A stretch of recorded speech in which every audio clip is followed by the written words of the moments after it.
dal leen ak jàmm ci AGT News chaîne bi leen di jox xibaar yi wér te wóor abonné leen ngir dara bañ leen a raw.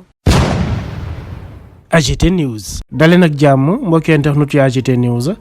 dafa am benn bataaxal boo xam ne daa tukkee ci Union européenne ñoom nag daa am benn mission d'observation électorale bu ñu bëgg amal ci réewum Sénégal maanaam dañoo bëgg ñëw ci réew mi ngir xool lépp loo xam ne dafa ñeel élection yi ndax mi ngi dëppoo ak yoon moo waral nag ñoom ñu bind bi lépp bataaxal nee nañ ñoom ci invitation autorité sénégalaise yi ñoom waa Union européenne dañoo décider yónni benn mission boo xam ne la ko tax a jug mooy xool ndax élection présidentielle yu 25 février 2024 lépp mi ngi jaar ci yoon ndax doxalin ba dëppoo na ak lépp loo xam ne dafa ñeel waajtaayu élection ñoom sax ñi ngay fàttali naa na ci atum 2012 ak 2019 teewoon nañ fii ci réewum Sénégal ngir daal di superviser lépp lu ñeel wàllum jongante yu ñeel mbirum président ña ngay wax naan ci 2022 sax am na benn mission de suivi électoral boo xam ne amaloon nañ ko loolu nag tax ki ñu woowee Joseph Borrell nekk nag haut représentant bu union bile ñu teg ci loxoom lépp lu ñeel wàllum bitim réew ak itam politique de sécurité moomee moo daal di tabb ki ñuy woowee Malin Bajork nekk député ca parlement européen ba ngir mu daal di nekk observatrice en chef maanaam kay jiite mission bi moom Joseph Borrell sax am na ay kaddu yoo xam ne jot na koo yëkkati moom nag daf cee rafetlu la nga xam ne may nañ leen ko ngir ñu mën a ñëw superviser lépp loo xam ne dafa ñeel wàllum jongante maanaam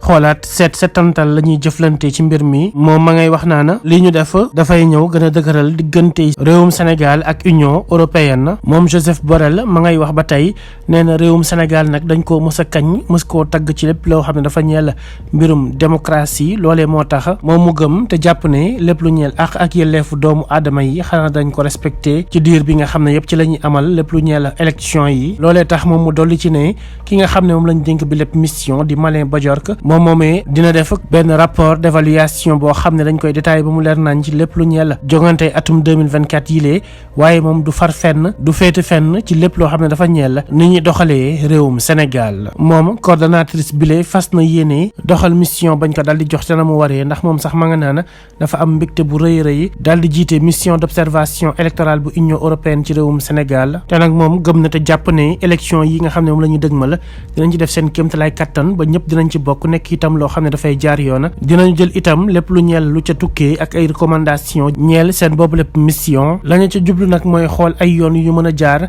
ngir lépp luy qualité démocratique ñu mën koo am ci élection yi nga xam ne moom la ñu dëgmalati ci réewum Sénégal loolu nag tax na daa am benn contexte boo xam ne daal dinañ ko ciy teg équipe bi nga xam ne moom mooy encadré boobu lépp mission d'observation électorale dina am juróom-ñeenti analyste yoo xam ne dinañ teew ci Ndakaaru Njaay ci mi-janvier bi maanaam ci diggu mois de janvier bi yooyu les missionnaires nag dañoo fas yéene toog Sénégal ba élection yi jeex tàkk ñoom juróom-ñeent ñooñu nag bu ñu teewee ci réewum Sénégal tuuti rek dina am ñeneen ñoo xam ne dañuy ñëwaat tolli nag ci fanweer ak ñaar nekk di ay observateur fas yéene fee yàgg lool waaye nag li ci am solo mooy fépp ci réewum Sénégal lañ leen fas yéene yóbbu dina am itam yeneen juróom-ñaar fukk ak ñeent yoo xam ne dañuy teewaat ñoom duñ fi yàgg lool waaye dañuy ñëw renforcer équipe ya fi njëkkoon nekk surtout nag bu ñuy gën a jege si li ñuy woowee scrutin bi maanaam bésub vote bi ñoom nag mbég dong la ñu am ci coopération bi nga xam ne mi ngi dox ci seen diggante ak askanu Sénégal loolu mooy bataaxal bi nga xam ne waa Union européenne daal dinañ koy fësal ñeel nag ñoo xam ne fas yéene nañu leen yónni ci réewum Sénégal ngeen ñu xool jongante atum 2024 yi ñuy waajal naka la nar a tëddee waaye nag am na ci mbir moo xam ne ñëpp a ngi koy laaj di ko xaar ci ñoom muy waa communauté internationale bi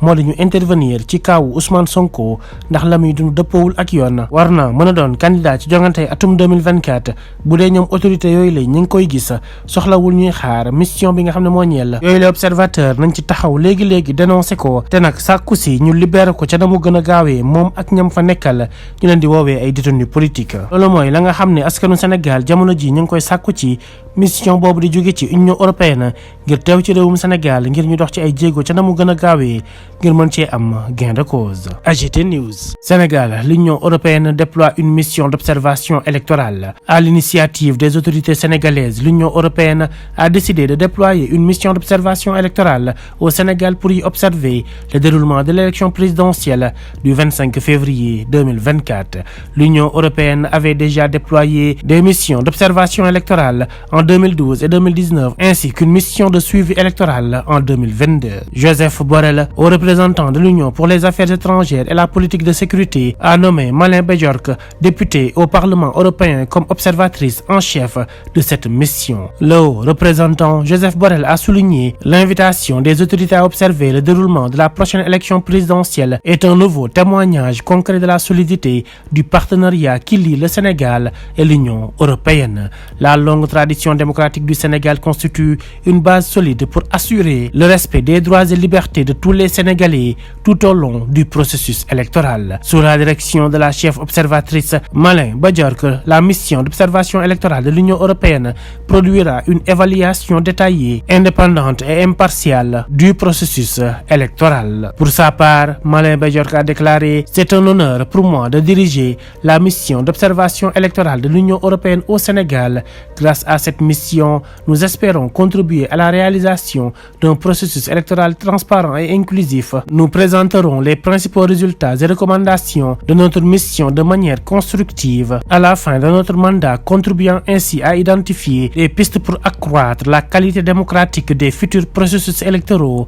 dans le pays. Contexte: l'équipe cadre de la mission d'observation électorale, composée de 9 analystes, arrivera à Dakar vers la mi-janvier. L'équipe restera dans le pays jusqu'au terme du processus électoral. Elle élaborera alors un rapport final et des recommandations pour des possibles réformes. Peu après son arrivée, l'équipe cadre sera rejointe par 32 observateurs de longue durée qui seront déployés dans tout le pays. 64 observateurs de courte durée renforceront ces équipes et seront également déployés dans tout le pays à l'approche de la date du scrutin. La mission d'observation électorale de l'Union européenne se réjouit en outre à la perspective de coopération avec les autres missions d'observation internationales et nationales présentes dans le pays. Tels sont les propos de l'Union européenne concernant la mission d'observation électorale. Ce qu'attendent les Sénégalais de la communauté internationale, c'est de faire en sorte que Ousmane Sonko et les nombreux détenus politiques soient libérés et que l'élection présidentielle du 25 février 2024 soit inclusive, transparente, apaisée et démocratique, mais aussi qui verra la participation de tous, surtout celle de Ousmane Sonko, le leader des patriotes. AGT News.